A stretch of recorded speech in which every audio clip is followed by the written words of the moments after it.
Did you know that 1 in 5 patients who enter the ICU don't make it out alive? The odds are sobering, and the experience of being there is unlike anything you can imagine.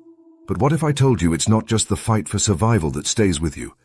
It's the shadows, the whispers, and the things you can't explain. I survived the ICU, but what I brought back with me isn't just scars or gratitude. It's a story that still keeps me awake at night. If you've ever wondered what it feels like to be caught between life and death, or what lingers in the spaces meant for saving lives, let me take you through my journey. This isn't just a tale of survival, it's a chilling encounter with something far darker. It started with a routine trip to the grocery store. A sharp pain shot through my chest, and suddenly I couldn't breathe. The world around me blurred, and the next thing I knew, I was waking up in a sterile, fluorescent-lit room with tubes in my nose and machines beeping around me. I was in the ICU. At first, everything felt surreal. I was told I had suffered a pulmonary embolism, a blood clot in my lungs that could have been fatal if I hadn't collapsed when I did. The doctors assured me I was stable, but I wasn't out of the woods yet. My body needed time to heal. But as the hours turned into days, I realized the battle wasn't just physical. The first night in the ICU was the worst. Nurses bustled in and out. Machines beeped incessantly, and I drifted in and out of a drug-induced haze. But somewhere between consciousness and sleep, I began to notice something strange. Whispers. At first, I thought it was the staff speaking softly to avoid waking patients. But the voices weren't coming from the hallway or the nurses' station. They were coming from inside my room. "Not yet," a voice hissed, faint but chilling. My eyes shot open, but the room was empty except for me and the machines. I told myself it was just the medication messing with my head, but the whispers continued every time I closed my eyes. They grew louder, more insistent, until I could make out fragments of sentences. "She's slipping. Not ready. Wait." On the second night, I noticed the shadows. The ICU rooms were designed to be well lit, but somehow, the corners of my room always seemed darker than they should have been. At first, I thought it was just my mind playing tricks on me, but then the shadows began to move. They crept along the walls, stretching unnaturally toward my bed. I stared, unable to look away, as one shadow detached itself and hovered at the foot of my bed. I pressed the call button frantically, and a nurse rushed in. "What's wrong?" she asked, her face filled with concern. "Do you see that?" I stammered, pointing at the shadow. But as soon as I spoke, it vanished.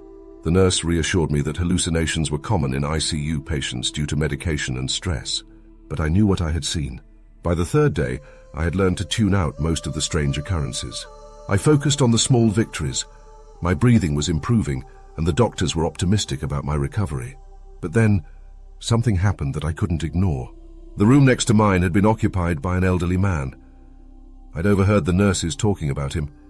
He was in critical condition but had a fighting chance. That night I heard a loud crash followed by frantic shouting.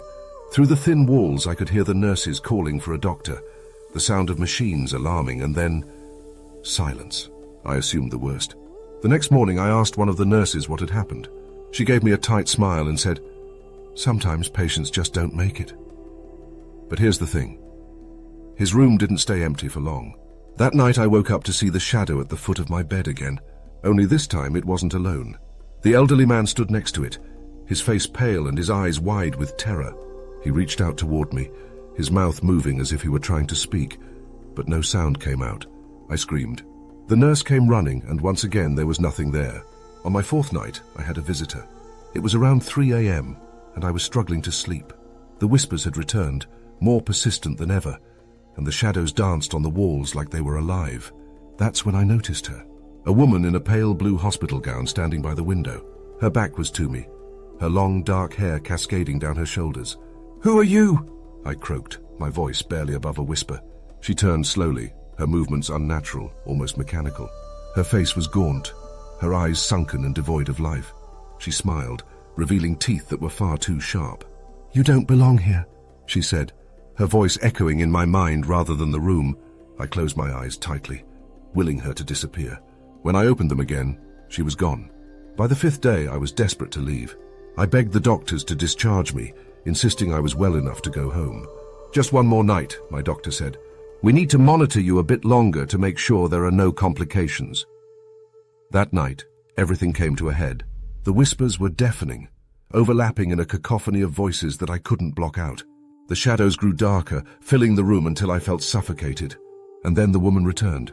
This time she wasn't alone. The elderly man was with her, along with other figures, patients who had passed in the ICU. Their faces were twisted in agony, their eyes filled with despair. They surrounded my bed, their hands reaching out to pull me into the shadows. "You don't belong here," the woman repeated, her voice more menacing. "But if you stay, you will." I don't know where I found the strength, but I tore the oxygen tube from my nose and stumbled out of bed. My legs were weak and my vision swam, but I managed to reach the door and fling it open. The hallway was eerily quiet, the fluorescent lights flickering ominously. I made it to the nurse's station, collapsing into a chair as I gasped for breath. "What's wrong?" one of the nurses asked, rushing to my side. "They're in my room," I said, my voice trembling. "I can't stay here. Whether they believe me or not, I'll never know." But by morning, the doctors agreed to discharge me. The aftermath, it's been months since I left the ICU, but the memories still haunt me. I've spoken to others who've been in the ICU, and some of them have shared similar stories. Whispers, shadows, visitors who shouldn't be there. I don't know if what I experienced was a side effect of medication, my mind playing tricks on me, or something far more sinister. But one thing is certain, the ICU is more than just a place for healing. It's a place where the veil between life and death is paper thin, and sometimes things slip through. If you ever find yourself in an ICU, remember this. Surviving isn't just about your body, it's about your soul. This story isn't just a tale of survival. It's a reminder that some places carry a darkness we can't explain. If you've ever been in the ICU or know someone who has, you'll understand that the battle doesn't end when you leave. It stays with you, whispering in the shadows.